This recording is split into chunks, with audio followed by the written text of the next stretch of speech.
بسم اللہ الرحمن الرحیم۔ السلام علیکم ورحمۃ اللہ وبرکاتہ۔ آج ہم آپ کے سامنے حضرت سلیمان علیہ السلام کا دلچسپ ذکر جو قرآن کرتا ہے وہ رکھیں گے۔ محترم حضرات،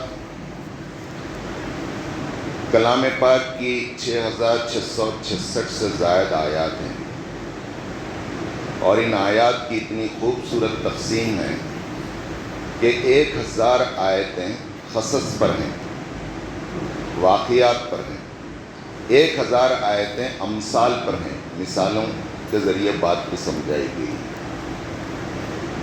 تو ہم جو قصص کا سلسلہ شروع کیے ہیں، یہ کلام پاک کا 1/6 ہے، یعنی قرآن مجید کا 6واں حصہ قصص پر مشتمل ہے۔ اور یہ قصص صرف تاریخ بیان کرنے اور صرف قصہ کہانی کے لیے نہیں ہے، اس کا ایک مقصد ہے جو خاص مقصد رسول اللہ صلی اللہ علیہ وسلم کے زمانے کے پہلے مخاطب لوگ ہیں، اور پھر رہتی دنیا تک کے لوگوں کے لیے قرآن میں اس کو محفوظ اس لیے کیا گیا تاکہ اس سے پڑھ کر اس تاریخ سے لوگ عبرت اور نصیحت حاصل کریں۔ سورہ النمل 19ویں پارے کی ایک سورت ہے، سورت نمبر 27۔ اس کے دوسرے اور تیسرے رکوع میں اللہ تعالیٰ نے سلیمان علیہ السلام کا ذکر کیا ہے۔ سلیمان علیہ السلام داؤد علیہ السلام کے بیٹے ہیں، اور داؤد علیہ السلام یعقوب علیہ السلام کے بیٹے ہیں۔ داؤد علیہ السلام طالوت اور جالوت کی جو جنگ ہوئی، اس میں جب جالوت جو طاقتور بادشاہ تھا اس سے لڑنے کے لیے بنی اسرائیل کو ابھارے تو وہ ڈر رہے تھے، تو کیونکہ جالوت بہت طاقتور تھا۔ قرآن میں ہے وَقَتَلَ داؤد جالوت، تو ایک نوجوان وہاں آیا اور جالوت کو ایک فائٹ مارا اور وہ ختم ہو گئے۔ تو داؤد علیہ السلام اتنے طاقتور تھے، بغیر کوئی ہتھیار کے ایک گھونسے میں جالوت کو ختم کر دیا۔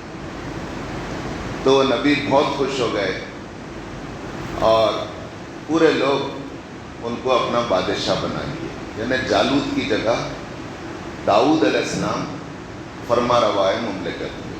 یہ سب واقعات عیسیٰ علیہ السلام سے 550 سال پہلے کے ہیں، قبل مسیح کے ہیں۔ داؤد علیہ السلام کے متعلق مختصر میں آپ کو بتاؤں کہ اللہ تعالیٰ نے ان کے اوپر زبور نازل کی تھی۔ وَآتَيْنَا دَاوُودَ زَبُورًا، یعنی 4 کتابیں جو آسمانی ہیں بولتے ہیں، اس میں ایک کتاب داؤد علیہ السلام پر نازل کی، اور آپ 72 طرح سے، آپ کا لہن اتنا اچھا تھا، 72 طرح سے پڑھتے تھے، اور جب پڑھتے تھے تو چرند پرند سب رک جاتے اور دور دور تک اس کی آواز اللہ تعالیٰ پہنچاتے اور سب سجدہ ریز ہو جاتے، اور کئی انسان سن کر ان کی جانیں نکل جاتی تھیں، ویسا سوز ان کے پڑھنے میں تھا۔ داؤد علیہ السلام کو اللہ تعالیٰ نے ہاتھوں میں، انگلیوں میں ایسی طاقت دی تھی کہ لوہے کی چادروں کو کے ذریعے وہ کپڑے بنا دیتے تھے، زرہ۔ دنیا میں سب سے پہلے لوہے کی زرہ ایجاد ہوئی ہے داؤد علیہ السلام سے، بغیر کسی پگھلے کے لوہا ان کے ہاتھ میں موم ہو جاتا تھا۔ اس لیے یہ بھی کہا جاتا ہے کہ دنیا کے سب سے پہلے لوہے کا کام کرنے والے لوہار حضرت داؤد علیہ السلام، وہ لوہے کی بڑی بڑی دیگیں بناتے جن کو ہٹانا مشکل ہوتا تھا۔ آپ کے سامنے پہاڑ مسخر کر دیے گئے تھے، پہاڑ چلنے شروع ہوتے تھے، گلے تو آتے تھے۔ بہرحال داؤد علیہ السلام کے بعد اللہ تعالیٰ نے ان کے بیٹے حضرت سلیمان علیہ السلام کو اقتدار بخشا۔ یہ 3 لوگ ہیں جن لوگوں کو 2 ایسی ہستیاں ہیں جو ایٹ اے ٹائم نبی بھی ہیں اور بادشاہ بھی ہیں۔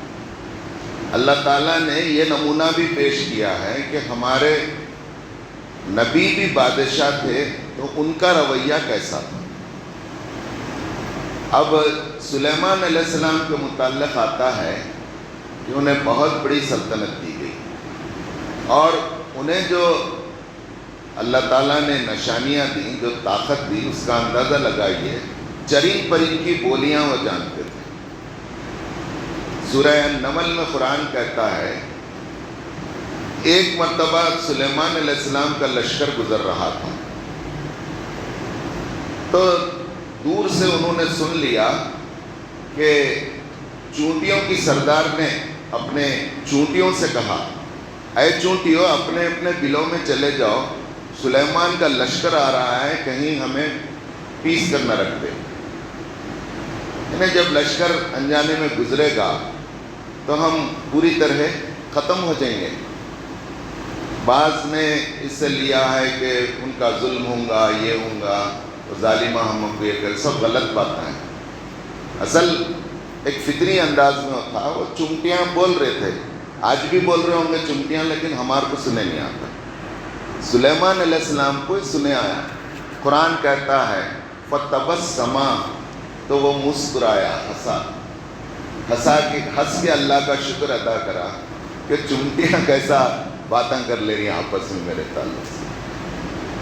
تو پھر یہ بھی قرآن میں ہے کہ سلیمان علیہ السلام کو چرند پرند کی جہاں بولیاں سکھائی تھی، وہیں جنوں کو مسخر کر دیا۔ جنات جو بولے وہ کام کرتے تھے، یہاں تک کہ بیت المقدس کی پوری تعمیر اور ہیکل سلیمانی مزدوراں نے پورے جنا کرے سوئے۔ کلام پاک میں آیا ہے کہ وہ کام پر لگے رہے اس وقت تک جب تک کہ سلیمان علیہ السلام کرسی پر موجود تھے۔ ان کو اس بات کی خبر نہیں تھی کہ سلیمان کی روح قبض ہو گئی، اور جب کرسی کی لکڑی کو گھن لگ گیا، یا ہمارے الفاظ میں دیمک لگ گئی، تو وہ لکڑی کئی سالوں کے بعد گری، تو جب سلیمان علیہ السلام گرے تو جناب بولے بھاگو رہے ہیں سے انہوں ہائچ نہیں زندہ، اب کوئی کو کنٹرول میں رہنا بول کے بھاگ گئے۔ تو یہ بھی کلام پاک میں ہے۔ پھر کلام پاک میں یہ بھی ہے کہ ہم نے ان کو پرندوں کا بولیاں سکھائی، اس کے لیے ایک مثال قرآن میں آئی ہے۔ سورہ النمل اسے اسی لیے کہا جاتا ہے کہ اس میں نمل کا ذکر ہے۔ نمل کے عربی میں معنی ہیں چمٹی کے، تو چمٹی اس سورہ کا نام رکھ دیا گیا، عنوان نہیں ہے، نام ہے، تعارف کے واسطے، پہچان کے واسطے، علامت ہے۔ نمل بولتے ہیں چمٹی۔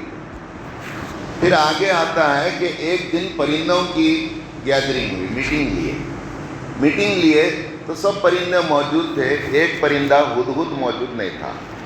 تو سلیمان علیہ السلام پوچھے کیا بات ہے، ہدہد نظر نہیں آ رہا؟ اچھا وہ آندے اس کو ایسی سزا دوں گا یا ذبح کر ڈالوں گا بولتے ہیں غصے میں۔ کتے میں ہدہد آتا ہے، کہاں گیا تھا ہدہد پوچھتے، تو نہیں، میں ایک ایسی خبر لایا ہوں، آپ کے پڑوس میں سبا کے علاقے میں ایک ملکہ ہے، بہت طاقتور قوم ہے، اور ان کی فرما رواں ایک عورت ہے، ملکہ ہے، اور وہ سب سورج کی عبادت کر رہے ہیں، سوریہ نمسکار کر رہے ہیں، اور آپ اللہ کے نبی ہیں، ان تک دین پہنچا نہیں، اللہ کی دعوت پہنچی نہیں، ان کو معلوم ہی نہیں ہے، انہوں چاند سورج کی عبادت کر رہے ہیں۔ اللہ کے رسول اے بادشاہ بول کے بولتے، اچھا تو چکر دے رہا ہے کیا؟ صحیح ہے، ذرا آپ بھی چیک کر دو۔ ایک لیٹر لکھتے ہیں، وہ لیٹر لکھتے ہیں، وہ لکھ کے بولتے ہیں یہ لیٹر لکھ جا کے وہاں ڈال کے آ۔ وہ لیٹر ایک عجیب طریقے کا لیٹر ہے، اور دنیا کا پہلا لیٹر ہے جو انہوں نے لکھا، اور لیٹر لکھنے کا طریقہ اس میں بتایا گیا۔ اِنَّهُ مِن سُلَيْمَانَ وَإِنَّهُ بِسْمِ اللَّهِ الرَّحْمَٰنِ الرَّحِيمِ سے شروع ہوتا ہے، یعنی لیٹر لکھنے والے کو پہلے اپنا تعارف کرانا چاہیے، یہ کس کی طرف سے لیٹر ہے۔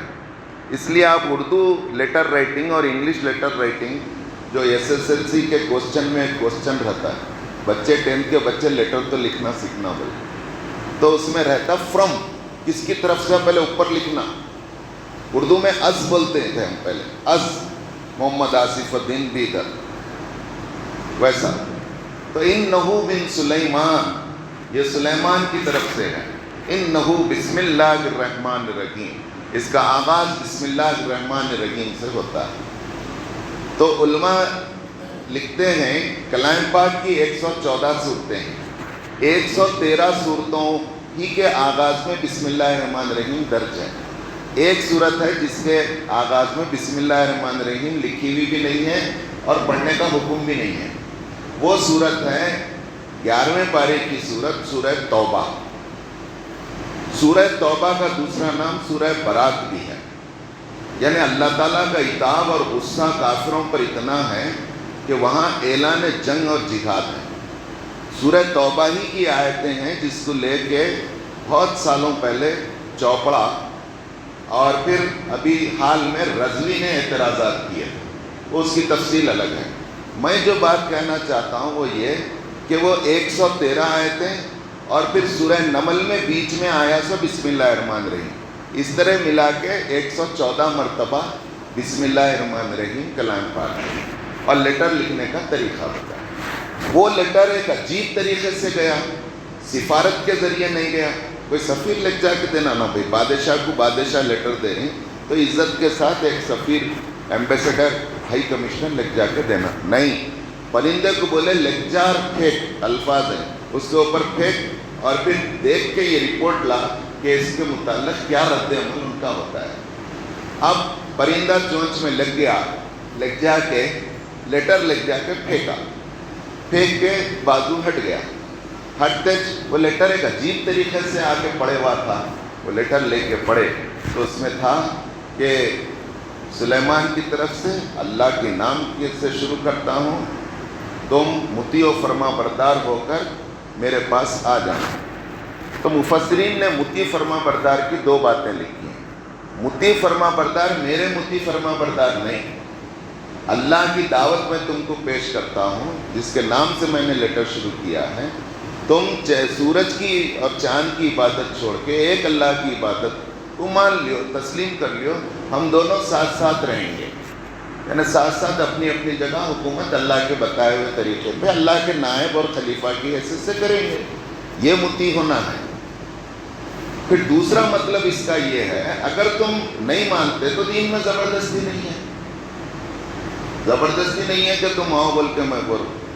نہیں مانتے تو تم سرنڈر ہو جاؤ کہ ہم سلیمان کی سلطنت کے تحت رہیں گے، کیونکہ ان کی سلطنت بڑی تھی.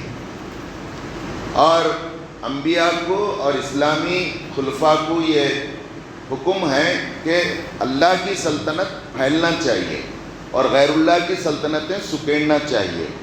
اسی لیے حضرت عمر کے زمانے میں دنیا کے کونے کونے تک پھیل گئی تھی، یورپ اور امریکہ تک. روم اور ایران کو آپ نے ماتحت کر لیا کیونکہ ان کو حکم ان کے ذمہ داریوں میں ہے، اور خدا کے اس پلاٹ پر خدا کا حکم چلنا چاہیے. یا تو مطیع ہو جاؤ یا نہیں تو پھر ایسے مطیع ہو جاؤ، جھک جاؤ اور جزیہ دینے کے لیے تیار رہو. تم اپنے مذہب پہ رہو، تم اپنے مذہب پہ رہو، سورج کی عبادت کرو، لیکن ہم آپ کو ٹیکس دیو، ہم تمہاری نگرانی کرتے رہے. یہ 2 طرح کا مطیع ہے. غلط فہمی نہیں ہونا کسی کی بھی، زبردستی نہیں. اب انہوں وہ لیٹر لے کے درباریوں کو اپنے کیبنٹ کو بلا کے بولی دیکھو ایسا لیٹر آئے، کیسا کریں گے مشورہ دیو، تم ہر برے وقت میں میرا ساتھ دیتے ہیں. تو سب بولے ہم بہت طاقتور قوم ہیں، ڈر رہی گئی کو. تو پھر ان بولی میرے کو ذرا سوچنے کا موقع دے. پھر اور ایک میٹنگ بلا کے بولی دیکھو میں سوچ رہی ہوں اگر کوئی بادشاہ کسی سلطنت پر حملہ کر دے تو بادشاہوں کا معاملہ رہتا ہے، لشکراں گھس گئے بولے تو سب تباہ و تاراج کر دیتے. ایک کام کریں گے، میں فلاں صاحب کو سفیر بنا کے کچھ تحفے طوائف دے کے بھیجتی ہوں، دیکھیں گے کیا رد عمل آتا. تو ایک ایمبیسڈر معمول کے حساب سے، کیونکہ ان کے پاس تو کوئی نشانی تھی نہیں، سلیمان علیہ السلام جیسا چمتکار کرے کر نہیں سکتے تھے. انہوں جیسا معروف طریقہ تھا، ایک آدمی کو اپنا سفیر بنا کے تحفے دے کے بھیجے، تحفے دے کے بھیجے، لے کے گیا تو سلیمان علیہ السلام بولے تمہارے تحفے تمہارے کو مبارک، میرے کو تم رشوت دے کے نہیں خرید سکتے، یہ دو چیزوں میں سے تیسری چیز کے لیے میں تیار نہیں، یا تو تم اللہ کے رسول کے مطیع بن جاؤ اور تم ہم بھائی کے جیسا رہیں گے، مسلمان برادری میں نہیں، یا نہیں بولتے ہیں تم سورج کی تمہارے مذہب پہ رہو لیکن ہماری مملکت کے تحت تم رہیں گے، تیسری چیز کو میں تیار نہیں ہوں اور کوئی رشوت اس معاملے میں نہیں چلیں گی، لٹ جاؤ اور یہ میسیج سنا دیو اور تحفے تمہارے تمہارے مبارک، اللہ کا دیا میرے کو بہت ہے۔ کہاں تحفہ قبول کرنا، کہاں تحفہ قبول نہیں کرنا، اس بات کا میسیج بھی اس میں ہے۔ اپنی جو ذمہ داریاں اور ڈیوٹیاں ہیں اس کو انجام دیتے ہوئے جو تحفہ قبول کریں گے وہ رشوت ہوں گی۔ گورنمنٹ ایک کام پہ لگئی، اس کا گورنمنٹ معاوضہ بھی دے رہی ہے، تمہاری کچھ ذمہ داریاں ہیں، تم وہ ذمہ داریاں ادا کر رہی ہیں، گورنمنٹ اس کا معاوضہ دے رہی ہے، پھر تم وہ کام کو دوسروں سے پیسے لے رہی ہیں، تحفے لے رہی ہیں، تو وہ رشوت۔ البتہ کچھ بھی نہیں ہے، غرض آپس میں محبت بڑھانے کے واسطے تحفے دے رہی ہیں تو وہ تحفہ اور ہدیہ ہے، وہ قبول کر۔ تو یہاں پہ اللہ کے گورنمنٹ کے انہوں نمائندے تھے اور انہوں اپنے اس ذمہ داری میں کوئی کمپرومائز نہیں کر سکتے تھے، پابند تھے اللہ کے۔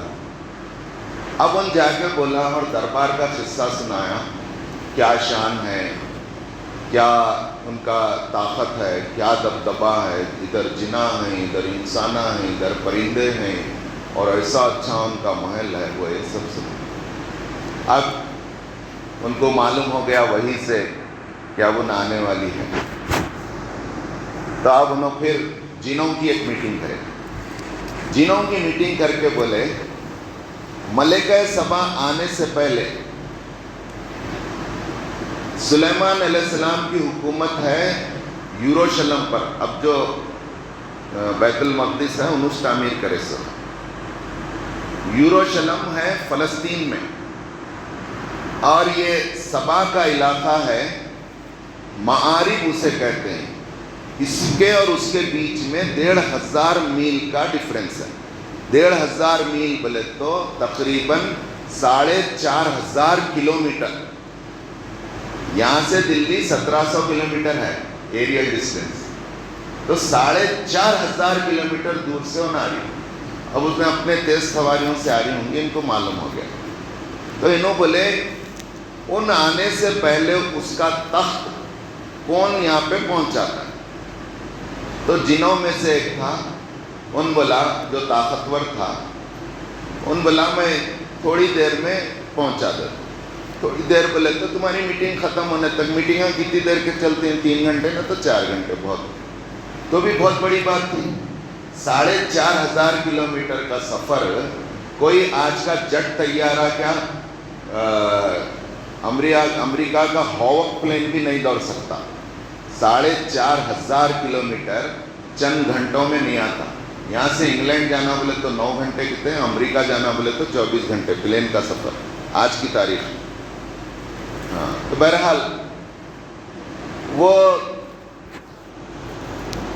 اب اتنے میں قرآن بولتا ہے ایسا بندہ جس کو ہم نے علم دیا تھا، ان بولا میں ایک لہجے میں لا لوں، ایک لمحے میں لا لیتا، اور قرآن میں ہے دیکھتے دیکھتے اس کا تخت سامنے آ گیا، سامنے آتے انہوں کیا بولے، ھذا من فضل ربی، یہ بلڈنگوں کے اوپر لکھتے نا اپن 3 منزل 2 منزل بنا کے، ھذا من فضل ربی، یہ سلیمان علیہ السلام کا وہی قول ہے جو انہوں ملکہ سبا کے تخت کو 1 سیکنڈ میں دیکھتے کیا بولے، ھذا من فضل ربی، یہ میرے رب کا فضل ہے، ان اشکر کا اور نکفر، کہ اللہ میرے آزمانا چاہتا ہے کہ میں یہ سب دیکھ کے شکر ادا کرتا ہوں کیا ناشکری کرتا ہوں، تو میرا رویہ شکر کا ہوگا۔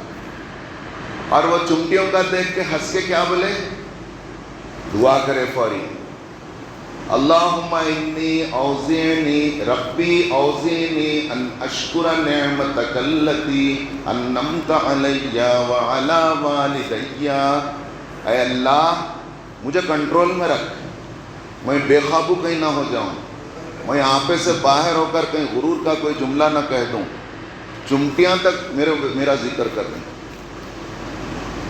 اوزعنی مجھے کنٹرول میں رکھ، میرے اپنے نفس کو قابو میں رکھ، ان اشکر نعمتک التی، کہ میں شکر ادا کروں ان نعمتوں پر جو تجھ نے مجھ پر کیا ہے۔ یہ تیرا نعمت اور فضل ہے، یہ میرا کچھ بھی نہیں ہے چمتکار۔ انعمت علیہ، جو مجھ پر کیا ہے، وہ اعلیٰ والدیہ، میرے والدین داؤد اور یعقوب علیہ السلام پر کیا ہے۔ کیا رویہ ہے، کیسی شان ہے انبیاء کی دیکھی۔ پھر اب ہوتا یہ ہے کہ وہ بڑا انٹرسٹنگ، ذرا طویل ہے، ابھی میں مختصر کر دوں گا اسے۔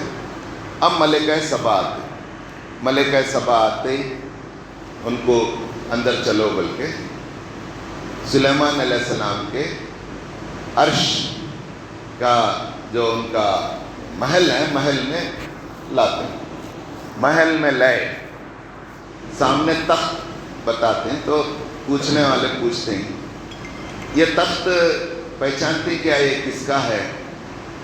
تم بولتے یہ میرا، چلے گویا میرے جیسا دکھ رہا تخت، تو اس کو بولتے ہیں تمہارا تخت ہے۔ ان حیران ہو جاتے، باپ رے، میرے سے پہلے تخت کیسا آیا ہوں گا؟ یہ سب نشانیاں ہیں، معجزات ہیں۔ ایک بادشاہ کو جھکانے کے واسطے، عاجز کر دینے کے واسطے اللہ تعالیٰ اس کے ٹکر کے نشانیاں دیتے ہیں، نہیں تو نہیں جھکتی تھی۔ پھر اس کے بعد اور اندر چلو بولتے ہیں، محل میں سلیمان علیہ السلام کے ابھی میٹنگ ہونے والی ہے، تو ان ایسا پینچے اٹھا لے کے چلو، تو بولتے ہیں پینچے کہیں کو اٹھا لے رہے ہیں؟ بولے تو کچے ہو جائیں گے نا میرے پینچے، پانی دکھ رہا ہے نا۔ تو پانی کے جیسا شیش محل، ایسا کہ پانی ہے، بولے ایسے، تو بولے پینچے ونچے نکو اٹھاؤ، پانی نہیں ہے، شیش ہے یہ، اور اسی چمک ہے اس کے اندر، پانی کے جیسا، شیشے کے جیسا دکھتا ہے، اس کے اوپر سے چلو۔ آج ہم اٹیلین ٹائلس لا رہے ہیں، گلاس ٹائلس لا رہے ہیں، کچھ بھی نہیں ہے۔ آج سے 4500 سال پہلے پینچے اٹھا دیے تھے۔ کون سا ٹائل آج ایسا ہے جو بتاؤ آپ پینچے اٹھا کے چلتے ہیں؟ اب اس کے بعد جب ہم آپ کی دعوت کو سننے کے بعد ایمان لائی، قرآن کہتا ہے ایمان لائی۔ اس کے بعد تیسرا رکوع ختم ہوتا ہے سورہ النمل کا، اس کے اوپر، اس میں اللہ تعالیٰ اس واقعے سے کچھ چیزیں بتانا چاہ رہے ہیں۔ سب سے پہلی بات سردار مکہ کو یہ بتانا چاہ رہے ہیں کہ تم جس نبی کا انکار کر رہے ہو، ان کے سامنے ملکہ سبا تھی، ملکہ سبا کا جو طاقت تھی تم خواب و خیال میں نہیں سوچ سکتے، اپنے چھوٹے چھوٹے سرداریوں پہ اطلاع کر رہے۔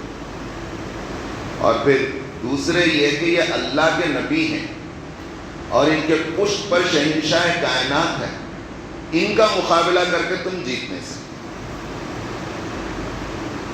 تیسرے یہ کہ تمہارا رویہ ایک نمونہ پیش کیا گیا ملکہ سبا، تمہارے پاس بھی 360 بتاں ہیں، انہوں بھی چاند سورج کی عبادت کرتے تھے۔ جب ان کے سامنے حقیقت آ گئی تو کوئی اقتدار اور کوئی سلطنت ان کو مانے نہیں ہوئی، اور انہوں نے حقیقت کو مان لیا۔ یعنی سلیم الفطرت تھی، قوم کے اندر آنکھ کھولی، جس قوم میں چاند سورج کی عبادت ہوتی تھی سب کو دیکھی، ویسی کری۔ جب بتایا گیا کہ نہیں، اس اللہ کی عبادت کرنا چاہیے جو چاند کو، سورج کو نکال رہا ہے اور ڈبا رہا ہے، تو فوری سجدے میں گر گئی۔ تو تم بھی اس خدا پر ایمان لانا چاہیے جس ایک خدا اور انیک خدا کی دعوت حضرت محمد صلی اللہ علیہ وسلم دے رہے ہیں۔ آج کے حالات میں، ظاہر ہے یہ خالی 1400 سال پہلے کے واسطے نہیں، آج کے حالات میں 2 درس۔ پہلا درس ہر طاقتور کے سامنے یہ واقعہ قرآن میں آئے بلکہ سنانا، اور دوسرا درس اس میں یہ ہے ملکہ سبا جیسے کئی چیف منسٹر آج بھی ہوں گے جن کے دل میں سعید روحیں ہیں جو ادھر آ سکتے ہیں، تو ہم ملکہ سبا جیسے حکمرانوں کو، منسٹروں کو تلاش کریں۔ کچھ بعید نہیں کہ اللہ تعالیٰ ان کے دلوں کو بدل دے اور اللہ حالات کی کایا کو پلٹ دے۔ وآخر دعوانا ان الحمد للہ۔